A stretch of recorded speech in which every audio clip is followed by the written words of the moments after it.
अभी हम बात कर रहे थे यहाँ टिम्बर मार्केट में जो दुकानें हैं और जो नाले बन रहे हैं और उसके साथ साथ सड़क नई बन गई है। तो टिम्बर मार्केट के ताजरों ने आज यहाँ राना मोहम्मद फयाज साहब को मदऊ किया और उनसे ये सारी बातचीत की है और उन्होंने यकीन दिलाया कि किसी के साथ नाइंसाफ़ी नहीं होगी और ये जो दुकानें हैं किसी की ऐसे नहीं होगा कि मुखालफत की वजह से नहीं कराई जाएगी, बल्कि जो कानून के मुताबिक है जितना हिस्सा उसका तजावज़ात में आता है उसको हटाया जाएगा।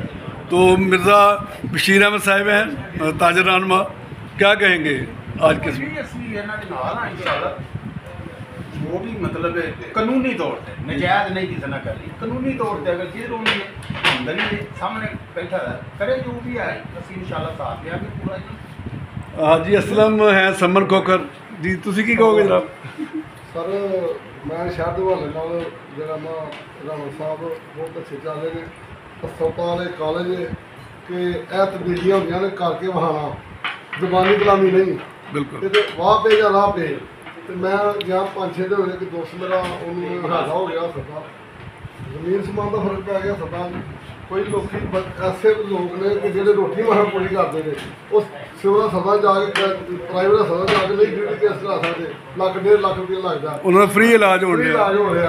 मुझे 6 मशीन आ गई ने पिछा शोर नहीं आया सर, इन्ने MP MLA गुजरे ने बच्चियां साड़ियाँ जोड़े तो सवेरे बहदियां तो 2 घंटे से आगे पहुंचा टुकड़ा हो रहे 15वीं 16वीं तक इन्हें इतने लानी क्लासा 10 करोड़ के दिता इन्हों की अजमन सलाम है जे काम करके जे अं बोलना दी अं बोला किसी का ये देखो जी सानू देखो काम चाहिए काम ये करते हैं सड़क नाले पता काम कराने जी मेहरबानी सर। काजी साहब ने साढ़े दरमियान मौजूद है, कश्मीरी महाजनों के विराजमान है, की कहोगे जनाब?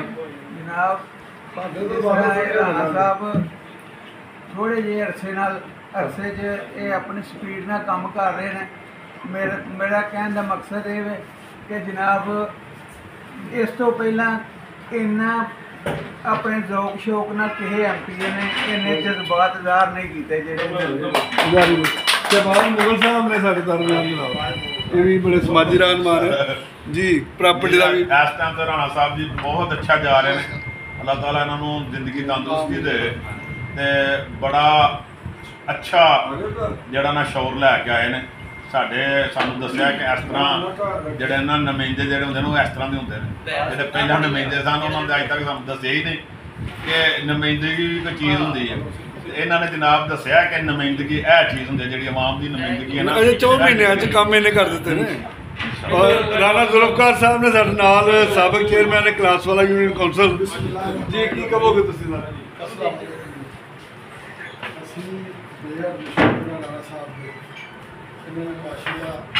काम तो चेयरमैन साहब सन जो उदों भी तरीका इन्होंने काम करता तो मेहरबानी बहुत ज़्यादा मैं परसों जो गया फरूकी साहब के उत्थे गल्लां लोग करते हैं कि यार नहीं 20-30-40 साल तो अपना सियासत ही चलती है, लेकिन जो तब्दीली होना ही है शुरू हो गए। सईद बात साहब ने साढ़े दरमियान सियालकोट के सीनियर साहबी, मैं समझता हूँ बाजवा साहब ने जिस तरह ये तमाम हमारे भाई जिन्होंने जज्बात का इजहार किया, समन खोकर साहब ने, मुर्गा साहब ने, राणा जुल्फकार साहब ने, तो यही होती है। पता चलता है कि जब काम होंगे तो ये तब्दीली असल तब्दीली ये है। तो ये हमारे तमाम भाई इस बात पर मुतफिक हैं कि पसरूर शहर के लिए राणा साहब जो भी काम करेंगे हम तमाम पूरा शहर अल्लाह के फजल से इनके साथ देंगे और पसरूर शहर की जो पसमंदगी है उसको दूर करने में इनका भरपूर साथ देंगे। तो बहुत शुक्रिया।